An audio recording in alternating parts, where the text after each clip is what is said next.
Bienvenue dans Éduquer sans s'oublier, le rendez-vous des pros de l'éducation et des parents qui veulent accompagner les jeunes avec sens, mais sans s'épuiser. Moi, c'est Marie. J'ai été une ado complètement désengagée, puis une CPE hyper engagée, peut-être même un peu trop. Aujourd'hui, j'aide ceux qui, comme moi, veulent continuer à croire en l'humain, à accompagner les jeunes autrement, tout en gardant un peu d'énergie pour eux. Ici, on va parler posture, outils concrets, mais aussi réalité du terrain et du quotidien. Parce qu'accompagner les jeunes, c'est les comprendre, mais c'est aussi apprendre à se préserver. Alors bienvenue. Hello! Aujourd'hui, on va faire un petit podcast sur, ces fameuses cases. Vous savez, les cases qu'on met nous en tant qu'adultes sur certains jeunes et qui peuvent en fait les empêcher de s'épanouir. Donc si on part, de notre naissance et qu'on revient un peu en arrière, on sait que depuis qu'on est tout petit, on nous apprend en fait à rentrer dans le mood, à être sage, concentré, poli, motivé, attentif, gentil. Et à force, on oublie presque en fait que, bah, chacun fonctionne différemment, qu'on n'a pas tous le même, fonctionnement. Et pourtant, quand on y pense, c'est un peu fou quand même d'avoir des attentes, aussi rigides en tant qu'adulte. On voudrait que, chaque jeune rentre dans ses petites cases et encore plus quand on est parent, je pense. Mais en fait, la vie, elle rentre pas dans des cases. Alors aujourd'hui, j'ai vraiment envie de te parler de ça, des étiquettes, des attentes et des cases. De ce qu'on perd collectivement quand on regarde pas en fait chaque pépite qu'il y a derrière un enfant. Alors, déjà si on parlait des petites étiquettes, je compte plus, franchement le nombre de fois où j'ai entendu, «Il manque de motivation», «De toute façon, il est tout le temps insolent», «Il veut pas faire d'efforts», «Elle est tout le temps dans son monde», «Elle rêve tout le temps», bref. Et en fait, à chaque fois que j'entends ce type de phrase, hem, je me demande: est-ce qu'on parle de l'enfant ou est-ce qu'on parle de ce qu'on attend de lui vraiment? Parce que, ce qu'on nomme en fait manque de motivation, c'est souvent, je pense, de mon point de vue en tout cas, une incompréhension de ce qui se passe. Parce que, il manque de mo quand on dit, «Il manque de motivation», on généralise vraiment alors que en fait peut-être qu'il n'a juste pas le goût à certaines matières ou à certaines choses et peut-être qu'il a juste une manière différente de fonctionner, de penser et d'apprendre. Aujourd'hui, je vais vous donner un exemple, c'est celui, d'un jeune que j'avais suivi qui s'appelait, on va le nommer Tom et Tom, en fait, il était vraiment passionné par, tout ce qui était nature et je peux vous assurer que les cours, c'était très, très, très, très compliqué. Il pouvait passer des heures pourtant, parce qu'en fait, il y avait, dans les cours, puisque j'étais en quatrième prépa pro, il y avait, il y avait 1 heure et demie où ils étaient, dans le jardin et cetera et là, on pouvait le voir mais tellement, tellement épanoui.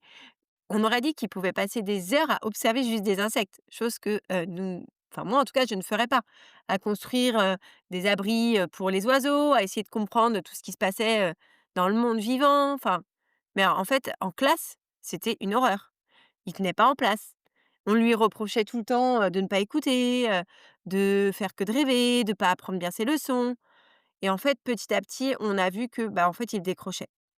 Au départ, il était, dans un juste milieu à 11-12 de moyenne, quoi et puis, plus ça allait et plus c'était compliqué et plus on descendait au niveau des résultats scolaires et ça, c'était pas parce qu'il était feignant, hein. C'est juste parce qu'en fait, bah, vu qu'il trouvait pas sa place et qu'il l'a trouvée nulle part dans cet environnement et bah, il a décroché, il a abandonné. Il y a, eu, une petite scène, je me rappelle à une des réunions, parents-prof où en fait, un des enseignants a dit à la aux parents, «En fait, Tom, il a beaucoup de potentiel, mais en fait, il ne fait rien. Il ne se donne pas du tout les moyens». Ça, c'était l'enseignant qui a pu dire ça et le parent avait répondu, «Moi, je comprends pas. À la maison, c'est un gamin qui est curieux, qui a envie d'apprendre, qui pose pas mal de questions». Et là, l'enseignant avait répondu, «Ouais, mais en fait, il ne rentre pas dans les consignes, il est tout le temps ailleurs. Quand on lui parle, il écoute pas et cetera» et quand je revois cette scène, je me dis: «En fait, et si ailleurs?» Quand l'enseignant dit tout le temps: «Il était tout le temps ailleurs», c'était justement, en fait, son lieu à lui et si, en fait, on prenait pour un défaut, donc ce fait d'aller voir ailleurs et enfin de regarder ailleurs et cetera, une autre façon d'être au monde.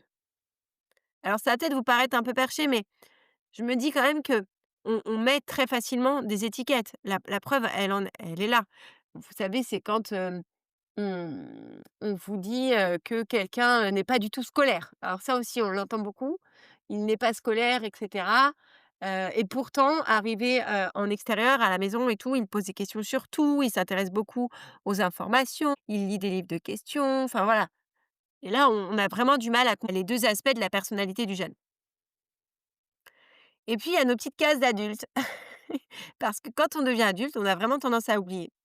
On a oublié que nous, quand on était enfant, à un moment, on s'est forcé, on a essayé, on s'est forcé. Franchement, c'est le terme, c'est on s'est forcé à rentrer dans le moule.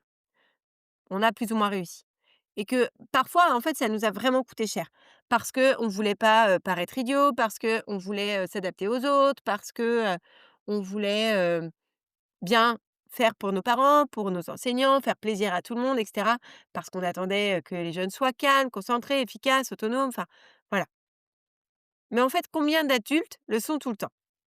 Est-ce que vous voyez beaucoup d'adultes qui sont concentrés sur de longues, durées en temps, sur une journée? Est-ce qu'un adulte arrive à se concentrer 7 heures par jour? Personnellement, moi, j'en suis pas capable. Est-ce que, les adultes sont calmes? C'est une question. Est-ce que tous les adultes sont efficaces et autonomes? Alors, autonome, je l'espère, mais c'est pas toujours le cas et efficace, encore moins, très sincèrement. Donc tout dépend, de plein de choses et en fait, comment le comment l'ado va le payer tout ça?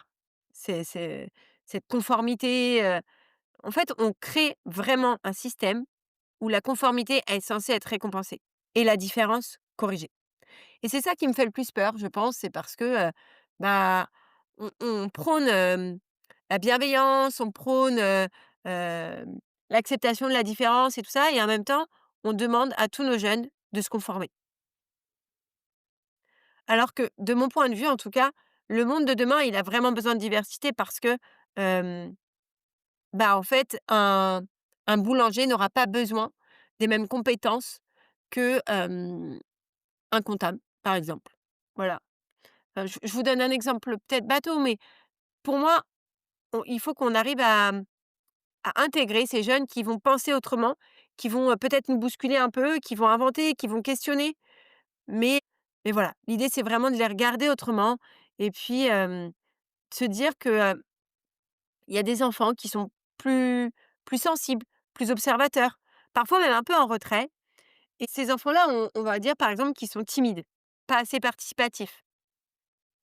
Mais en fait, si on prend le temps, on peut découvrir chez ces enfants-là de la finesse, une vraie finesse incroyable et des fois, c'est même, assez hallucinant leur capacité d'écoute.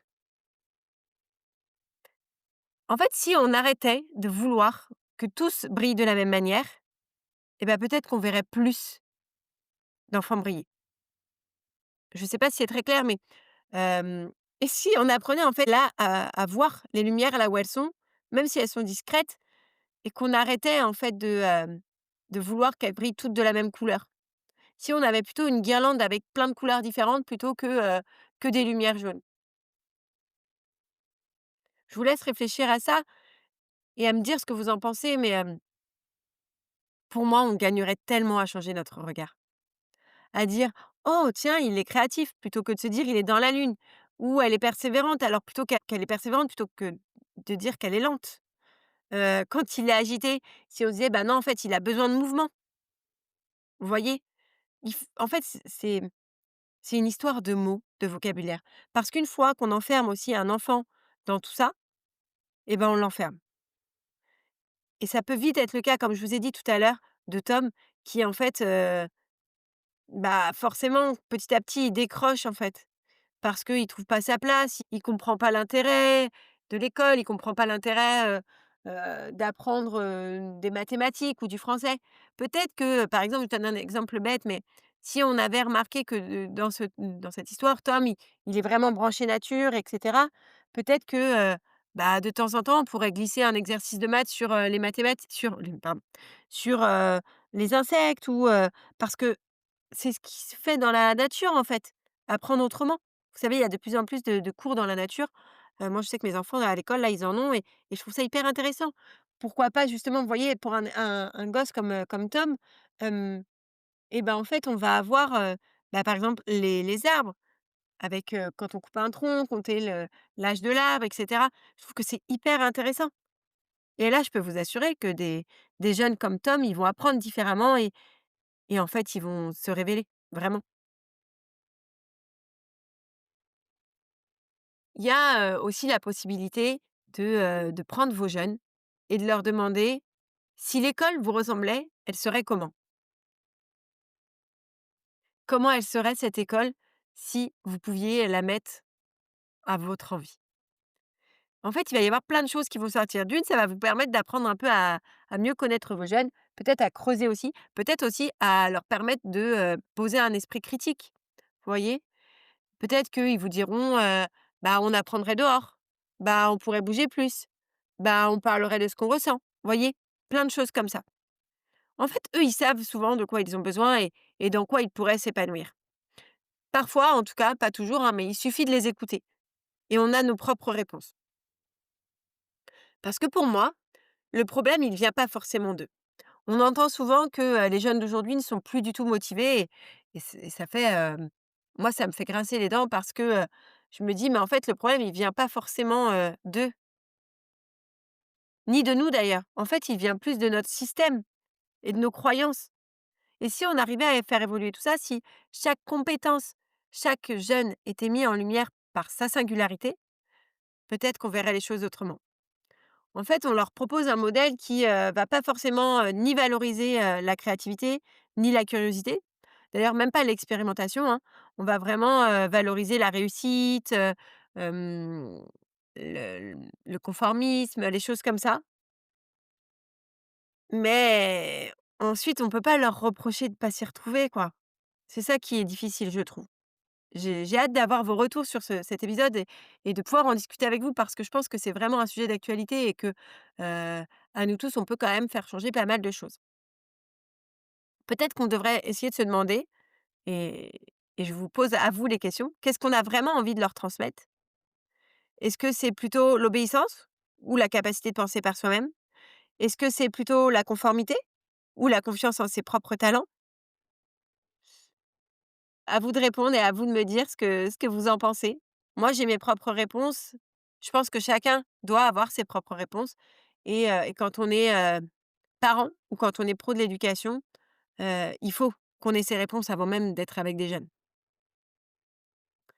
Alors si vous avez envie, moi, je vais vous inviter à essayer de changer de regard parce que très sincèrement, c'est possible. Ça se fait pas du jour au lendemain, mais c'est vraiment possible et pour moi, ça vaut le coup. En fait, on va pas renverser le système d'un coup, c'est pas possible. C'est pas possible, on est d'accord? Et puis, de toute façon, on a tous tellement de croyances que c'est un gros travail à faire déjà sur soi-même et sur la société en général. Peut-être que chaque jour, vous pouvez vous dire et vous décider de voir le jeune autrement. C'est-à-dire qu'on va essayer de pas s'arrêter à l'étiquette. C'est un feignant, c'est un provocateur, c'est un intello, c'est enfin voilà, voyez? De chercher en fait la pépite qu'il y a derrière chaque comportement. Peut-être que quand un ado s'oppose, pardon, peut-être qu'en fait, il affirme plutôt son besoin d'autonomie et on en a déjà parlé. Peut-être que quand un jeune décroche, c'est juste qu'il a besoin, de plus exprimer une partie de lui-même, qu'il a besoin de sens. Quand il s'isole, peut-être qu'il se protège des autres, il se protège de lui-même. En fait, c'est pas toujours simple, il y a pas de règles, écrites, au préalable, donc voilà. Mais en fait, c'est là que tout commence, dans un petit décalage de regard, un tout petit. Alors oui, c'est sûr que ces cases-là, en tant qu'adulte, elles nous rassurent. On est d'accord? Parce que en fait, c'est ce qui nous donne des repères, c'est ce qui nous donne de l'ordre et aussi une sensation et une illusion, en tout cas, de maîtrise. Mais elles enferment beaucoup. Donc moi, je vous invite à essayer de sortir un peu de tout ça. Heu, je vous invite à laisser de la place à la différence, à la créativité, à la lenteur aussi, parce que parfois, c'est pas un drame d'aller moins vite, en fait. Je pense que, beaucoup d'adultes se reconnaîtront quand je vous dis que moi, je veux tout faire tout le temps très vite. Je veux tout le temps faire le plus de choses possible dans un minimum de temps. Et au final, pour quoi? Pour quelle réussite? Pour quel objectif? Il y a l'intensité aussi à prendre en compte. Est-ce qu'on est, obligé de toujours avoir trop ou pas assez? Est-ce qu'on doit arrêter de juger ces jeunes pour ce qu'ils sont trop ou pas assez? Parce qu'en fait, ce sont eux qui, vont devenir des adultes et qui seront capables après de faire bouger ces lignes. Donc voilà, je vous invite en fait à regarder chacun des jeunes et encore plus ceux qui vous posent problème comme des pépites. Vous savez, pas des pépites qu'on va polir, qu'on va mettre, comme un petit caillou quoi, mais plutôt, qu'on va révéler, qu'on va faire, illuminer une pièce. Voilà. Je vais m'arrêter là-dessus parce que je pense que c'est déjà pas mal. J'espère que cet épisode vous aura plu. Si le sujet vous a parlé, n'hésitez pas à partager cet épisode et à m'écrire pour me dire ce que ça évoque en vous et dans votre quotidien. Mais surtout, n'oubliez pas qu'il n'y a pas une seule manière d'apprendre, il n'y a pas une seule manière d'être jeune, il n'y a pas une seule manière d'être un adulte et il n'y a pas une seule manière de briller. Il y a vraiment cette image que je voudrais vous montrer, mais c'est pas en faisant briller plus une personne que, non, en éteignant les autres lumières qu'on va faire briller plus une personne. Tout le monde peut briller, en fait, tout simplement. Je vous dis à très vite. Je vous parle aussi, de l'atelier qui va venir juste après là, sur la motivation des jeunes notamment. Si vous êtes pas encore inscrit, n'hésitez pas à prendre votre place dans le lien de la description et je vous dis à très vite pour le prochain épisode.